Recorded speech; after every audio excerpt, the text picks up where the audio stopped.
ओम गजानन गणदेव भगवान की जय। ओम नमः शिवाय। श्री गुरु पुराण 5वां अध्याय। गुरुड़ जी ने कहा, हे केशव, जिस जिस पाप से जो जो चिन्ह प्राप्त होते हैं और जिन जिन योनियों में जीव जाते हैं वह मुझे बताइए। तब श्री भगवान ने कहा, नरक से आए हुए पापी जिन पापों के द्वारा जिन योनियों में जाते हैं और जिस पाप से जो चिन्ह होता है वह मुझसे सुनो। ब्रह्म हत्यारा क्षय रोगी होता है, गाय की हत्या करने वाला मूर्ख और कुबड़ा होता है, कन्या की हत्या करने वाला कोढ़ी होता है और तीनों पापों को करने वाला चांडाल योनि में को प्राप्त करता है। स्त्री की हत्या करने वाला तथा गर्भपात कराने वाला पुलिंद भिल होकर रोगी होता है। परत्रोगमन करने वाला नपुंसक और गुरु पत्नी के साथ व्याभिचार करने वाला चर्म रोगी होता है। मांस का भोजन करने वाला जो होता है उसका अंग अत्यंत लाल होता है। मद्य पीने वालों के दांत काले होते हैं। लाल चवश अभक्ष्य लक्षण करने वाले ब्राह्मण को महादर रोग होता है। जो दूसरे के लिए दिए बिना मिष्ठान खाता है उसे गले में गंडमाल रोग होता है। श्राद्ध में अपवित्र अन्न देने वाला श्वेत कुष्ठी हो जाता है। गर्व के गुरु का अपमान करने वाला मनुष्य मिर्गी का रोगी होता है। वेद शास्त्र की निंदा करने वाला निश्चित ही पांडु रोगी होता है। झूठी गवाही देने वाला गूंगा, पंक्ति भेद करने वाला काणा, विवाह में विप्र कराने वाला व्यक्ति, ओष्ठ रहित और पुस्तक चुराने वाला जन्मांध होता है। गाय और ब्राह्मण को पैर से मारने वाला लूला लंगड़ा होता है। झूठ बोलने वाला हकलाकर बोलता है तथा झूठी बात सुनने वाला बहरा होता है। विष देने वाला मूर्ख और पागल तथा आग लगाने वाला गंजा होता है।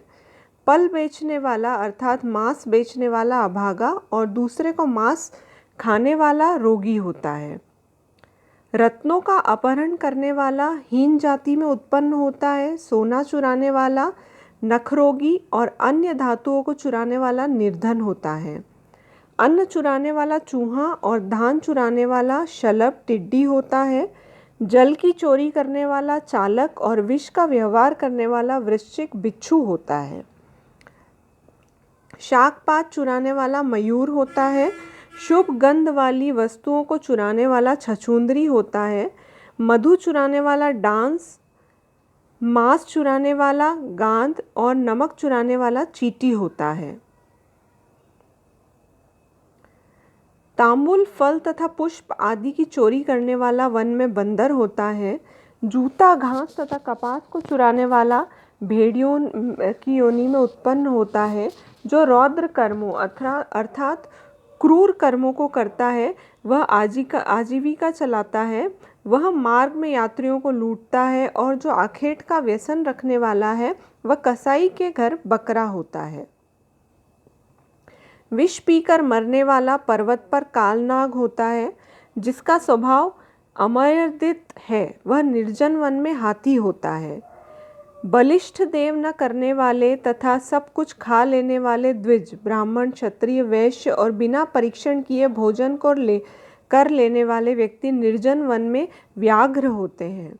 जो ब्राह्मण गायत्री का स्मरण नहीं करता और जो संध्योपासन नहीं करता, जिसका अंतः स्वरूप दूषित तथा ब्राह्म स्वरूप साधु की तरह प्रतीत होता है, वह ब्राह्मण बगुला होता है। जिनको यज्ञ नहीं करना चाहिए उनके यहाँ यज्ञ कराने वाला ब्राह्मण गांव का सुअर होता है। क्षमता से अधिक यज्ञ कराने वाला गधर्व तथा बिना आमंत्रण के भोजन करने वाला कौवा होता है। जो सत्पात्र शिष्य को विद्या नहीं प्रदान करता वह ब्राह्मण बैल होता है। गुरु की सेवा न करने वाला शिष्य बैल और गधा होता है। गुरु के प्रति अपमान के तात्पर्य से या तू शब्द का उच्चारण करने वाला और वाद विवाद में ब्राह्मण को पराजित करने वाला जल विहीन अरण्य में ब्रह्म राक्षस होता है। प्रतिज्ञा करके द्विज को दान न देने वाला सियार होता है। सत्पुरुषों का अनादर करने वाला व्यक्ति अग्निमुख सियार होता है। मित्र से द्रोह करने वाला पर्वत का गिद्ध होता है और क्रय में धोखा देने वाला उल्लू होता है। वर्ण श्रम की निंदा करने वाला वन में कपोत होता है। आशा को तोड़ने वाला और स्नेह को नष्ट करने वाला, द्वेषवश स्त्री का परित्याग कर देने वाला बहुत काल तक चक्रवाक अर्थात चकोर होता है। माता पिता गुरु से द्वेष करने वाला तथा बहन और भाई से शत्रुता करने वाला हजारों जन्मों तक गर्भ में या योनि में नष्ट होता रहता है। सास ससुर को अपशब्द कहने वाली स्त्री तथा नित्य कलह करने वाली स्त्री जालोका जल जोंक होती है और पति की भत्सना करने वाली नारी जूं बन जाती है। अपने पति का परित्याग करके पर पुरुष का सेवन करने वाली स्त्री वल्गुनी अर्थात चमकादड़ी, छिपकली अथवा दो मुंह वाली सर्पिणी होती है।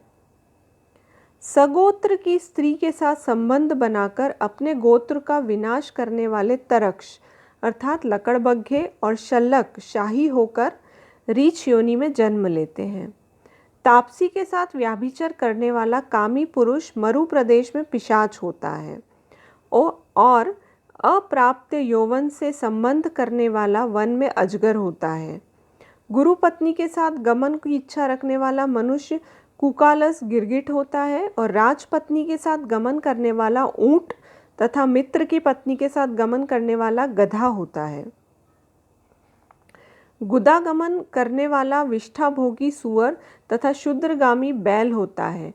जो महाकामी होता है वह कामलपट घोड़ा होता है। किसी के मरणाशोच में एकादशरक भोजन करने वाला कुत्ता होता है। देव द्रव्य भोक्ता देवलोक ब्राह्मण मुर्गे की योनि में जन्म लेता है। जो ब्राह्मण धम द्रव्य जनों के लिए देवताओं की पूजा करते हैं वह देवलाक कहलाते हैं। वह देव कार्य तथा पितृ कार्य के लिए निंदनीय है। अर्थात जो ब्राह्मण धन अर्जन के लिए, धन तथा द्रव्य अर्जन के लिए देवता की पूजा करते हैं वह देवलक कहलाते हैं और वह देव कार्य तथा पितृ कार्य के लिए निंदनीय है।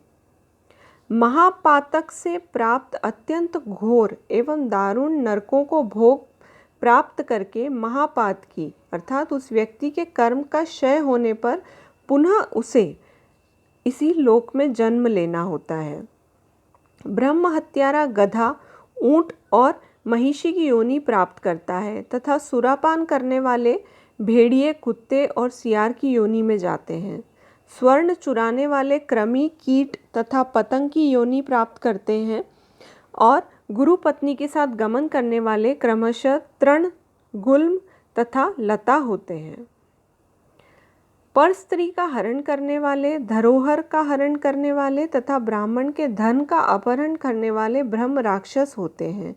ब्राह्मण के धन कपट स्नेह से खाने वाले 7 पीढ़ियों तक अपने कुल का विनाश करता है और बलात्कार तथा चोरी के द्वार खाने पर जब तक चंद्रमा और तारकों की स्थिति होती है तब तक वह अपने कुल को जलाता है। लोहे और पत्थर के चूर्ण तथा विपकों की व्यक्ति पचा सकता है, पर तीनों लोकों में ऐसा कौन व्यक्ति है जो ब्रह्मस्व अर्थात ब्राह्मण के धन को पचा सकता है। ब्राह्मण के धन से पोषित की गई सेना तथा वाहन युद्ध काल में बालू से बने सेतु बांध के समान नष्ट भ्रष्ट हो जाते हैं। देव द्रव्य का उपभोग करने से अथवा ब्रह्मस्व का हरण करने से, ब्राह्मण का अतिक्रमण करने से कुल पतित हो जाते हैं। अपने आश्रित वेद शास्त्र परायण ब्राह्मण को छोड़कर अन्य ब्राह्मणों को दान देना अतिक्रमण करना कहलाता है। वेद वेदांग के ज्ञान से रहित ब्राह्मण को छोड़ना अतिक्रमण नहीं कहलाता, क्योंकि जलती हुई आग को छोड़कर भस्म में आहुति नहीं दी जाती। हे तार्क्ष, ब्राह्मण का अतिक्रमण करने वाला व्यक्ति नरकों को भोगकर क्रमशः जन्मांध एवं दरिद्र होता है। वह कभी दाता नहीं बन सकता, अपितु याचक ही रहता है। अपने द्वारा दी हुई अथवा दूसरे के द्वारा दी गई पृथ्वी को जो छीन लेता है वह 60,000 वर्षों तक विष्ठा का कीड़ा होता है। जो स्वयं कुछ देकर पुनः स्वयं ले भी लेता है वह पापी एक कल्पतरु नरक में रहता है। जीविका का अथवा भूमि का दान कर देकर यज्ञ पूर्वक उसको रक्षा करनी चाहिए। जो रक्षा नहीं करता प्रत्युत उसे हर लेता है वह पंगु अर्थात लंगड़ा कुत्ता होता है। ब्राह्मण को आजीविका देने वाला व्यक्ति 1 लाख गोदान का फल प्राप्त करता है और ब्राह्मण की वृत्ति का हरण करने वाला बंदर, कुत्ता तथा लंगूर होता है। हे खगेश्वर, प्राणियों को अपने कर्म के अनुसार लोक में पूर्वोक्त योनियों तथा शरीर पर चिन्ह देखने को मिलते हैं। इस प्रकार दुष्कर्म पाप करने वाले जीव नारकीय यातनाओं को भोग कर अविष्ट पापों को भोगने के लिए इन पूर्वोक्त योनियों में जाते हैं। इसके बाद हजारों जन्मों तक अर्थात पशु पक्षी का शरीर प्राप्त करके वे बोझ ढोने आदि कार्यों से दुख को प्राप्त करते हैं। फिर पक्षी बनकर वर्षा, शीत तथा आतप से दुखी होते हैं। इसके बाद अंत में जब पुण्य और पाप बराबर हो जाते हैं तब उन्हें मनुष्य की योनि मिलती है। स्त्री पुरुष के संबंध से वह गर्भ में उत्पन्न होकर क्रमशः गर्भ से लेकर मृत्यु तक दुख प्राप्त करके पुनः मर जाते हैं। इस प्रकार सभी प्राणियों का जन्म और विनाश होता है। यह जन्म मरण का चक्र चारों प्रकार की सृष्टि में चलता रहता है। मेरी माया से प्राणी रहट अर्थात घंटी यंत्र की भांति ऊपर नीचे की योनियों में भ्रमण करते रहते हैं। कर्मपाश से बंधे रहकर कभी भी नरक में और कभी भूमि पर जन्म लेते हैं। यहाँ पर हमने कहा है चतुर्विद्या, तो यहाँ पे चतुर्विद्या प्राणी समूह में पहला है उद्विज अर्थात वृक्ष, लता, गुल्प आदि। दूसरा है स्वेदज अर्थात खटमल, जू आदि। तीसरा है अंडज, पक्षी आदि। और चौथा है जराजुई, मनुष्य आदि की गणना होती है। दान न देने से प्राणी दरिद्र होता है। दरिद्र हो जाने पर फिर पाप करता है। पाप के प्रभाव से फिर नरक में जाता है और नरक से लौट कर पुनः दरिद्र और पुनः पापी होता है। प्राणी के द्वारा किए गए शुभ और अशुभ कर्मों का फल भोग उसे अवश्य ही भोगना पड़ता है, क्योंकि सैकड़ों कल्पों के बीत जाने पर भी बिना भोग के कर्म फल का नाश नहीं होता।